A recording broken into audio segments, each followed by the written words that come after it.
জ্যোতি বসু ফাউন্ডেশনের অর্থ সংগ্রহের সময় সংগঠনের রাজ্য সম্পাদক ও রাজ্য কাউন্সিল সদস্যের ওপর আক্রমণের ঘটনার প্রতিবাদে কালিয়াগঞ্জে ধিক্কার মিছিল ও পথসভা করল সিপিএম কৃষক সভা। মঙ্গলবার বিকেলে সুকান্ত মোড় প্রথমে পথসভা অনুষ্ঠিত হয় কৃষক সভার কালিয়াগঞ্জ থানা কমিটির ব্যানারে। এরপর ধিক্কার মিছিল রাজপথ ধরে এই মিছিল কালিয়াগঞ্জ রেল স্টেশনের সামনে পৌঁছায় এবং সেখানে পথসভার মধ্য দিয়ে সমাপ্ত হয়। কৃষক সভার থানা সম্পাদক গোপেশ্বর বর্মন, জেলা সম্পাদক মণ্ডলীর সদস্য দিলীপ দাস ছাড়াও শ্যামল বর্মন ও গোপাল দাস সহ অনেক নেতৃত্ব এই ধিক্কার মিছিল ও পথসভায় উপস্থিত ছিলেন। কৃষক সভার রাজ্য সম্পাদক পরেশ পাল ও রাজ্য কাউন্সিল সদস্য তাপস সিনহার ওপর বিজেপি দুষ্কৃতীরা আক্রমণ করে বলে অভিযোগ। এই বিষয়ে সিপিআইএম এর জেলা সম্পাদক মণ্ডলীর সদস্য দিলীপ দাস কি জানিয়েছেন শুনুন।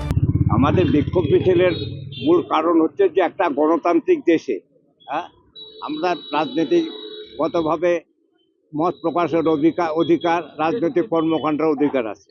আমাদের কলকাতায় জ্যোতি বসু ফাউন্ডেশন একটা রিসার্চ ইনস্টিটিউট হচ্ছে, তার কালেকশনের জন্য আমাদের রাজ্য সম্পাদক কমরেড পরেশ পাল তিনিও সে কালেকশনে গেছে জনগণের অর্থ সংগ্রহ করতে।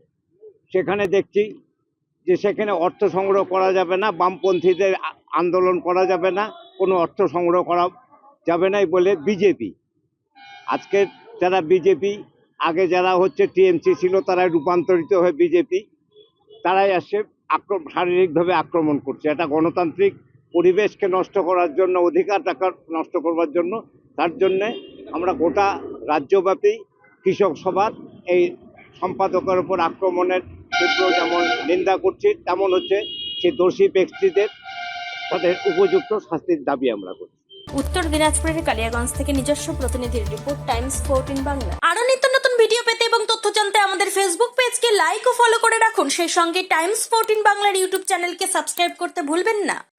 মুখের উজ্জ্বলতা হারিয়ে গেছে, স্পট পড়ে গেছে, ব্রণ ভর্তি, তাই আর দেরি না করে আজই আসুন রায়গঞ্জের চণ্ডীতলায় হেলথ প্লাস মাল্টি স্পেশালিটি ক্লিনিকে এবং এখানে পান অভিজ্ঞ ডাক্তার দ্বারা ফ্রি স্কিন টেস্ট।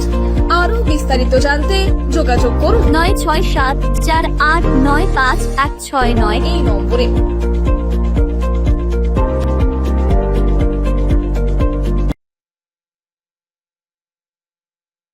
আজ তোমার বিয়ে সাজলো নতুন সাজে।